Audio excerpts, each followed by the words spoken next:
Hello, everyone. My name's Richard. I'm here with my friend Jack, and we'd love to talk to you guys about the new Digimon format, officially by Bandai TCG, calling it Regulation Battle, or as a lot of the community is calling it, like a Pauper format, a common, uncommon format. And really, the best thing about this format is that Bandai has not specified any ban list or restriction list.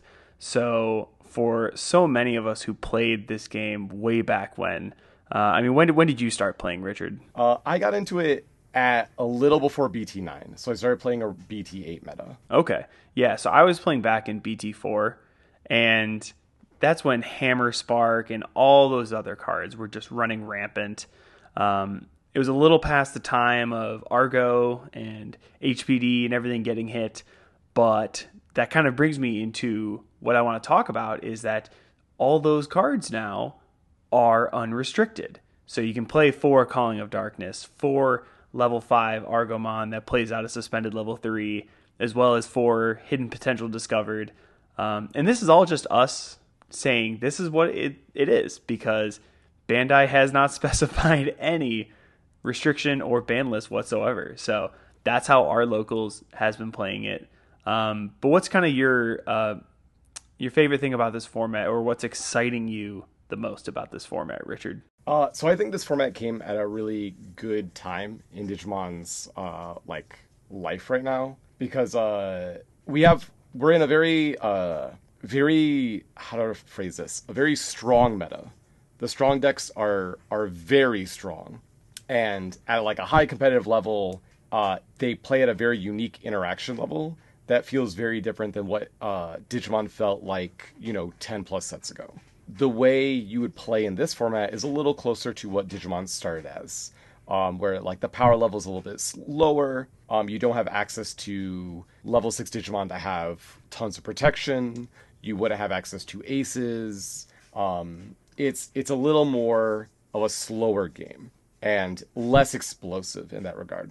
Yeah, that's definitely my favorite part is the lack of aces is so nice. Yeah, it definitely it can feel a little nice, and I think also it's a format where really good memory control feels a little bit better. Not to say that it's not good in current meta Digimon, but there are a lot of decks in current meta Digimon where, regardless of how good you are at like trying to choke your opponent or making very good plays, there's decks that exist like Fenrir that just do not care what meta or what memory you set them at. They're going to go off. So this also returns me to like what I really loved about like Digimon, which was like controlling the memory as best as you could, choking your opponent, and making like as best plays as you could in the moment. Yeah, and I guess that kind of brings me to one of the next points is like memory setters. So there's not a ton of tamers available at the common and uncommon rarity. And mind you, that's also no promos. Not that there's too many promo tamers, but the new fake Jerry, she's there. Sorry, D Reaper. But so there's a lot of different ways to now fix your memory that normally we would never have seen, and it's almost like kind of like a fun interaction, like one of the old canon Dramons. Like if it plays around with if you set your opponent to 4 or less, or your opponent sets you to 4 or less, and so different like uncommon cards are now playing around with kind of different interactions with you and your opponent with memory that feels like a fun way of like memory choking. And that's what I've really enjoyed about it so far. Granted, I've only ever played against that deck, and I hate it with a burning passion. But it's great. It's really cool, and it's really fun to see those type of interactions now in the forefront. And it kind of brings me to what I've seen over the years, like in pre-release events, or now just release events for the like 2.0 and 2.5. But in pre-release events, I always liked going to those to be able to showcase the power and the unique abilities of the common and uncommon cards that would generally never see the light of day. So now those exact cards are seeing the light of day in Regulation Battle Volume 1, whatever, in Pauper. So it's really great to see. And even in our local meta, we've seen a couple level sixes really start to shine, because for so many of these decks, for so many decks, like if you're going to start building a deck in Pauper, the first thing you look at is what level six am I going to run? Because there's none of those crazy, as you mentioned, none of those crazy powerful SR level sixes like Fenrir Lugamon, where that's what you build it around. Like for me, I'd almost start looking at like the typing and the different archetypes and seeing just what cards kind of overlap with that. Like I myself built a Royal Bees deck, and neither of the level sixes, Tiger Vespamon or Queen Bee, are allowed in this format. But there are ones like the BT19 Machine Dramon or BT17 Chaos Dramon that work perfectly with bees. So it's like all these different fun things, like looking at different archetypes to kind of to mesh together. But so kind of what are your favorite level sixes that you're seeing run rampant in this format, Richard? Well, I want to go back and I realize we never explained. This is just commons and uncommons. Just Oh to yeah, I stress totally that so jumped much. past that. Yeah. Commons and uncommons, no promos, no rares, SRs, or secrets. But one more thing I want to add on, which is kind of nice about this format, and also what I'll get into, like what I like about deck building. You don't have access to memory boosts. You don't have access to trainings. You don't have access to scrambles.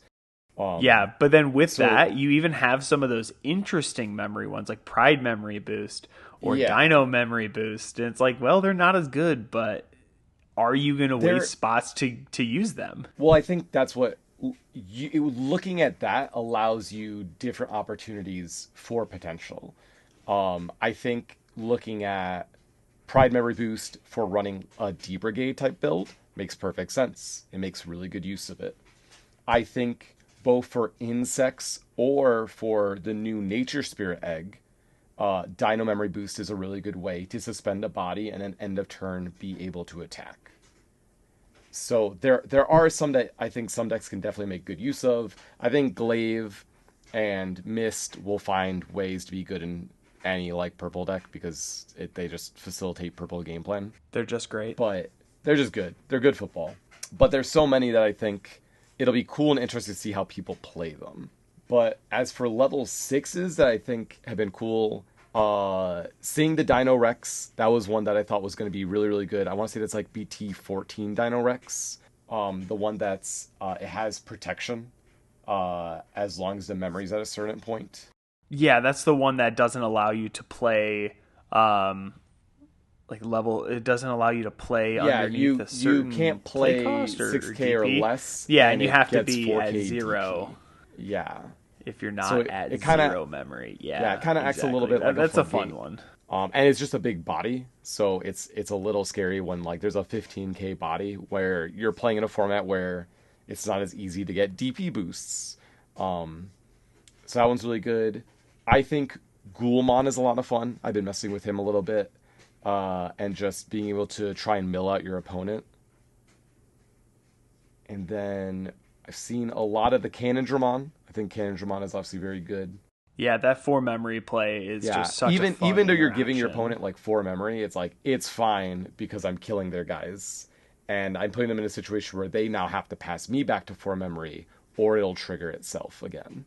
So it's Yeah, and that's yeah, and it's interesting because there's certain decks where you want to be just slamming down these high play cost things, quite a few little yeah, cross interactions, and that gets around that four memory, and that's what I found has been like a really good yeah. kind of counter to that. But overall, it's been cool to see some things. I still think there's a lot to be explored. Obviously, this is like very early, and it's been officially announced.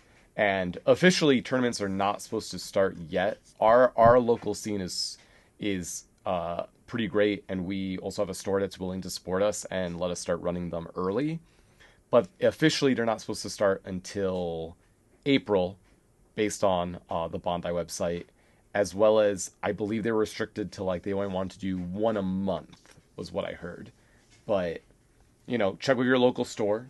Yeah, I'm Yeah, not a which huge like fan it's a of little that. disappointing, and we don't know if this regulation battle will stick to the same format in the future because they're saying it is unique rules, and it just kind of states it for like this one. So we don't know if volume 2 they will keep with the same idea. Maybe they'll update and add a ban list. Maybe it'll switch to be like the singleton format they messed around with before, or they'll make up a new one. Maybe it'll be a rotation. Maybe it'll be a block format. I don't know. They could change it on the fly. Yeah, and so kind of speaking to our local scene, I'll just go over a little bit of what our meta has been over only 2 weeks, mind you. Both times we've had quite a big showing of black and purple decks. So even in our first week, we actually had our Skull Mammothmon, like the starter deck 16. That paired with Pheromon, that deck won it for us that week. And it was fun to play against. Obviously, you're going to be getting those Black Gatomon rushes, all the different dark animal shenanigans. And you can even build that deck completely as like the Fenrilugamon base instead, because all of those are dark animals. And there's a lot of different ways to run just like purple, like trash purple, playing from Digivolution cards and all that jazz. I was even trying to mess around with like BT4 Anubismon with the Eismon package, which is now all unrestricted, and you have 12 available Eismon. But that hasn't shown up to locals yet, which is probably for the best. Eismon caused a lot of people a lot of pain back in the day. But then speaking to the black decks that we've seen quite a few of, Jumbo Gamemon won it for us in our second week, and that was paired with D-Brigade, and then we also saw D-Brigade paired up with Trains, so good old Ground Locomon, and then, as I mentioned, what I was playing, which was that Royal Bees, because that's technically green-black, but as an insect player, I just look at that as green. But that paired with the Machinedramon and Chaosdramon. And we had quite a few others. As you said, you were running Ghoulmon, trying to mill people to death. And there was quite a bit of black in the dinosaurs and that Cannondramon. So it's been really interesting because I almost expected just to see a ton of Argomon. That's what I wanted to see. As an old green player, I just wanted to see Argomon everywhere. And there's been one person who's played Argomon once, even though I think we like all have the deck built and or almost ready to go.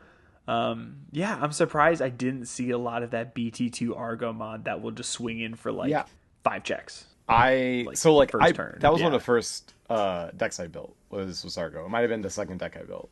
And every now and then I'm like, should I play it this week? And I'm like, I'll play something different. So I have like a bunch of decks I want to kind of play first, because I feel like I think I have a general grasp of these decks will function well, and I'm trying to mess with decks that like I'm not quite sure how they will function against many other decks, so I'm trying to kind of experiment more right now. Yeah, that's what I'm trying to look at too, is really try to experiment, because I feel like I know what would likely be the best deck in the format, but I got second place in both of our first 2 weeks, and that was with a deck that I just kind of came up with the idea on the fly. I was like, oh, let's look at this. Attack of the Heavy Mobile Digimon. Okay, so we need a Machine Top End and some Cyborgs. Oh, well, I want to play green, and oh, well, all these insects. Oh, actually, the Royal Base is all Cyborgs. And it's like, oh, let's slap that in Machinedramon and call it a day. And it's been performing very surprisingly well. But I really want to test out like all these other builds, because there's so many different level 6s. Well, I mean, not too many. There's only a select few really that are uncommon and common. But I want to test out all those different ones to see if there are those wacky combos that work. Like I'm going to be building a blue hybrid with all the aquatic stuff and the Xiangpengmon. And then also with Ancient Mermaimon as well. There's a new one that works pretty well with that deck. And there's also a new Ancient Troymon, which I was so happy to see, because that card has not gotten the love it deserves. And like I think I remember I used to play like a one of in my green hybrid deck just because I wanted it there, but I would never say that it really came in clutch for me ever. even though people would run a one of or whatnot, it wasn't great. And it should have been, because all the other 10 warriors were getting some good love. No. And green What just is cool wasn't about getting this it. though is with a lot of the new sets, we've been seeing kind of new cards for old archetypes that are actually a little bit lower rarity. So one of the decks I'm most excited for, and I'm probably going to play this week, is Crossheart, because Crossheart got an uncommon Taiki, which means that like you can play Crossheart now. You have a cross 4 and a cross 5 that's uncommon. You have a cross 3 that is uncommon, and now you have a Sparrow that is uncommon. So you can play all of them now at like a Pauper level and be fine.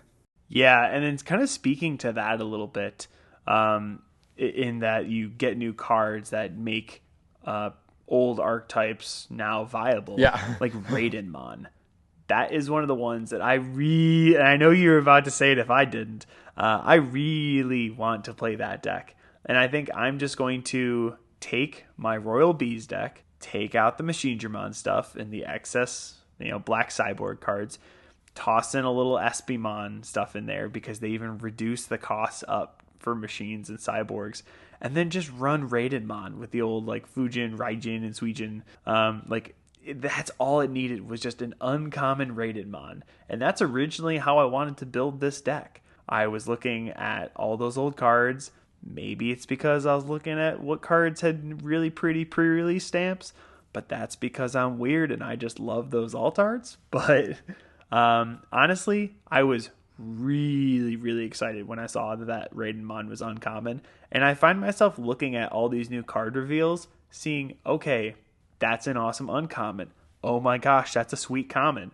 And I don't even care about the SRs anymore. Like, they're just gonna keep printing crazy powerful aces, and now aces have inheritables, and it's getting a little out of hand. And I think this format is such a breath of fresh air. And also now I just get excited about all the commons and uncommons that I would have just put in a box to never see again. So Yeah, it that's is been nice to really when you nice. look at the reveals now, you can look at them through a different eye. Because a really good example is they announced for BT21 new support for a lot of the heroes, and they're all like hero archetype. But the one that stuck out to me was Armor got support, Yeah. and we got a new Flame Dramon and a new Light Dramon. And mind you, looking at these, the Flame Dramon does not compare to the promo Flame Dramon at all. There's no way you can look at that card and go, "Wow, you're as good as the promo Flame Dramon." It just doesn't happen. But it's an uncommon, and same with the Light Dramon. The Light Dramon is really not much different than like the old Light Dramon, but it's uncommon, which means that you now have access to 3 uncommon armors for VMon. So you could potentially run a VMon armor deck in BT21 in Pauper format, and that would be okay.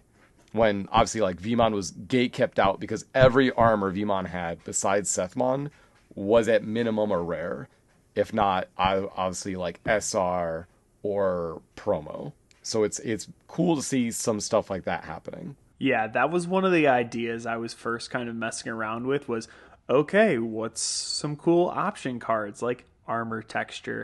And I was like, okay, which Digimon can I make this work with? Funny enough, one of the only good ones that had multiple options is like Patamon. Because Patamon just has some weird ones and they don't work well together. I was like, oh, Pegasus, and oh, maybe I won't just go Patamon. Maybe I'll toss in Nefertimon. And then it's like, well, actually, I might as well just run Yellow Vaccine if this is the shenanigans I'm moving towards. But then if you're going to run Yellow Vaccine, now you got that Geo Gray back. So there's like every time I start building a deck, I find myself shifting focus so many times, which is never a problem I have had in building a deck for Digimon, because it's always just like, oh, I want to build around this SR, and there's only a couple ways to build it. It's not, oh, I'm going to find a different base, and oh, now actually I want to build it with a different top end, and oh, now I have this top end, now I want to build it with a different bottom end. It's just that weird variability that is making this, as I keep saying, a breath of fresh air. And I'm really enjoying it. I Oh, don't I've been know. enjoying it a Are you lot. enjoying this format, Richard? I bought a box that I filled with 10 Pauper decks currently. And every time we're at like normal Digimon locals, I'm like, hey, could I tell you about our Lord and Savior Pauper? And I'm like, hey, if you Yeah, want to show up to exactly. Pauper, like you can borrow any one of these decks. Have fun. No loss to you. You just gotta simply like play the game. So, trying to get more people into it. I've offered to also like build Yeah. people decks because this is incredibly cheap format to get into. So it's kind of nice. Yeah, I'm definitely. I already convinced a couple people to come to our locals Nice. this upcoming week as well, or in 2 days.